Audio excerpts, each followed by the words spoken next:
अस्सलामुअलैकुम and welcome to food page. आज हम बनाएंगे बहुत ही आसान और मज़ेदार chicken pakora.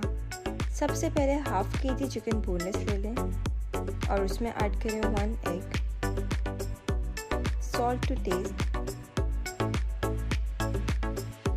1 teaspoon black pepper, 1 tablespoon chilli flakes, 1 teaspoon oregano, ginger garlic paste, 3 tablespoon maida, 5 tablespoon cornflour. अब इसको मिक्स कर लें।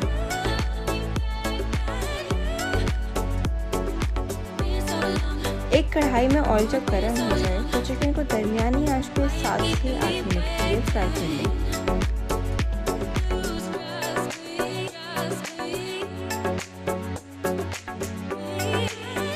तो जनाब, हमारे मज़ेदार से चिकन पकोड़ा अब हम तैयार। घर पर इसको ज़रूर ट्राई करें और हमारे चैनल को लाइक और सब्सक्राइब ज़रूर करें।